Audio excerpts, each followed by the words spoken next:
¿La ley de tierras está vigente? La ley de tierras está vigente. Se prestó a mucha confusión el tema de que si la ley está vigente o no, porque en su momento el gobierno ha querido derogarla a través del decreto 70 del 2023, la deroga por un DNU y después se judicializa. La realidad es que hoy la ley se encuentra vigente, o sea, si alguien tiene alguna duda, no duden, la ley de tierras está vigente. Y para ponernos en tema, ¿de qué se trata esta ley? A ver, la ley de tierras es una ley que se origina allá por el 2010, o sea, hace 16 años. Es una ley que surge a partir de los intereses que había en su momento de distintos países del mundo.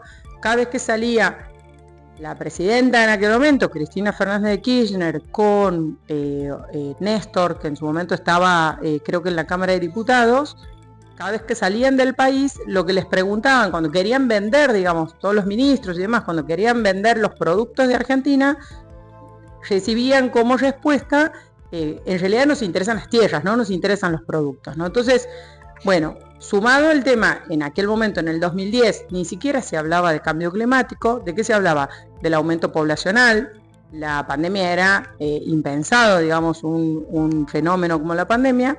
El aumento poblacional, el aumento de los precios de los alimentos y de las commodities, y por eso dicen, bueno, Argentina tiene una situación muy particular, una situación de mucha ventaja respecto de otros países, entonces era necesario proteger las tierras para los argentinos. ¿Qué propone el gobierno nacional en el proyecto de ley de la inviolabilidad de la propiedad privada? A ver, para entender lo que propone el gobierno, primero tenemos que entender qué dice la ley de tierras. La ley de tierras lo que hacía era limitar la extranjerización de la tierra. ¿Esto qué significa? Lo que decía era, no prohibía la extranjerización de la tierra, pero sí la limitaba y establecía distintos límites. Un límite tenía que ver con el 15% a nivel nacional, provincial y subprovincial. Otro límite tenía que ver con la nacionalidad. Esto era porque estaba aquella presunción de que podían aparecer 1 millón de chinos que cada uno compre 100 hectáreas y entonces se extranjerizaban 100 millones de hectáreas. Recordemos que en Argentina hay 278 millones de hectáreas rurales si solamente hablamos de superficies continentales, es decir, no la superficie insular ni la superficie de la Antártida. Entonces, estaba esa limitación, estaba la limitación de que ningún extranjero podía adquirir tierras que contengan cuerpos de agua de envergadura de permanentes. O sea, un Lewis era impensado, ¿no? Es impensado con la ley de tierras. Y finalmente la cuarta limitación tenía que ver con la cantidad de hectáreas. Esto es 1000 hectáreas en zona núcleo o su equivalente. A ese efecto, las provincias habían determinado que consideraban la equivalencia de las 1000 hectáreas en zona núcleo. Estas 4 limitaciones se aplicaban en cada una de las solicitudes de adquisición de tierras. Es decir, venía un extranjero, quería comprar tierras, tenía que contratar un escribano en cualquier lugar del país que se encuentre, y ese escribano tenía que tramitar un certificado de habilitación que lo habilitaba a llevar adelante la escritura de compra-venta de esa tierra, siempre y cuando no vulnere ninguno de esos 4 límites. ¿Qué propone el gobierno? El gobierno de Milei lo que hace en este momento con este proyecto de ley que llama pomposamente de la inviolabilidad de la propiedad privada, la realidad es que los derechos en la Constitución Nacional son operativos, las cláusulas son operativas, ya tenemos la inviolabilidad de la propiedad privada en la Constitución Nacional.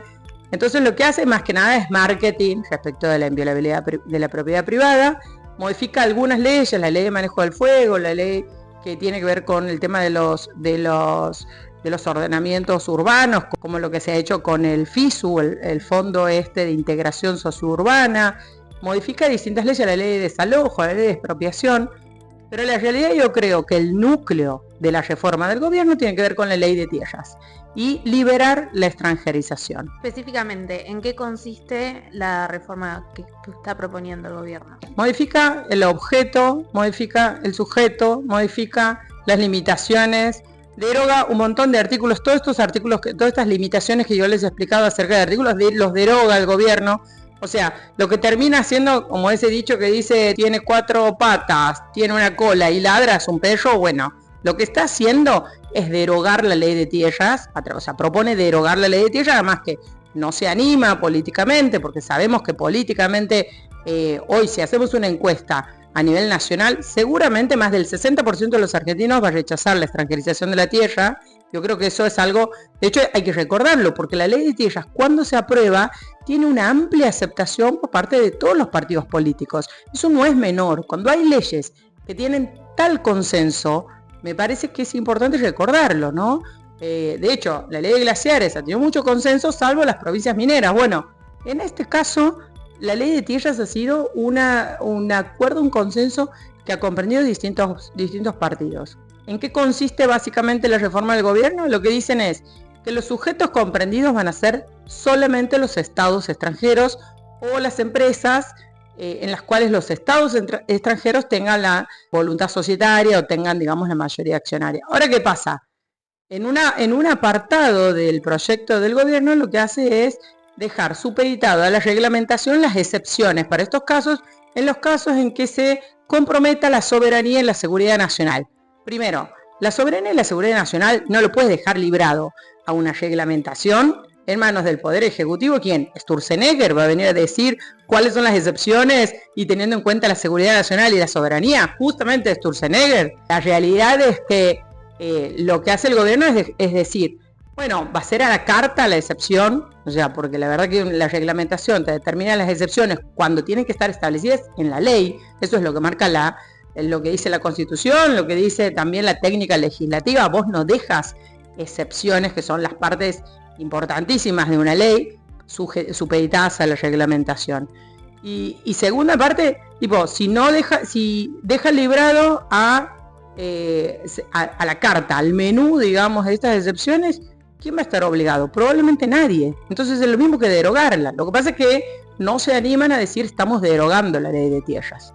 Básicamente es eso. Desde el CEPA participaron en el plenario de comisiones de la Cámara de Senadores. ¿Qué mensaje dejaste a los senadores y senadoras? Básicamente mi mensaje en aquella plenaria de la Comisión de Legislación General y Asuntos Constitucionales tiene que ver con eso, ¿no? En no dejar las excepciones libradas a la reglamentación. Estas excepciones yo creo que si hay que ponerlas en la ley, hay que ponerlas, y primero que no se tiene que aprobar esta reforma, ¿no? O sea, este proyecto para mí no se tiene que aprobar. O sea, un argentino de bien no lo aprobaría esta reforma. Pero si es que la aprueban, hay que ponerle sí o sí las excepciones. Y las excepciones son las áreas protegidas, son los glaciares, son las nacientes de agua dulce, el acuífero guaraní, son los glaciares. O sea, la verdad que las excepciones son muchísimas. Lo que sí no tenemos que perder de vista es que esta ley en aquel momento era de una innovación. ¿Por qué? Porque es una ley que habla de correr el velo jurídico. ¿Esto qué significa? Ver quién está atrás del capital. O sea, ante la opacidad, ante la falta de datos en materia inmobiliaria, ante aquella diversidad de datos que hay en materia de registración inmobiliaria, catastros, porque recordemos que pertenecen a cada una de las provincias, la realidad es que cuando vos analizas, digamos, cada una de estas cuestiones, el registro de tierra lo que tenía que hacer era eso, mirar quién estaba atrás del capital, mirar quiénes son los verdaderos dueños de la tierra o quiénes son los que quieren comprar la tierra. De hecho, estas operaciones en las que supuestamente había unos donantes cataríes en Río Negro son materia de investigación, o deberían ser materia de investigación en la justicia, porque si es que se ha realizado de esa manera, se ha realizado una simulación ilícita y fraudulenta, con lo cual ha sido en contraposición a la ley de tierras estando vigente, ¿no? Así que me parece que son cuestiones a investigar, a tener en cuenta, y que cualquier argentino que se preste de defender los intereses nacionales no aprobaría este proyecto de inviolabilidad de la propiedad privada, entre comillas.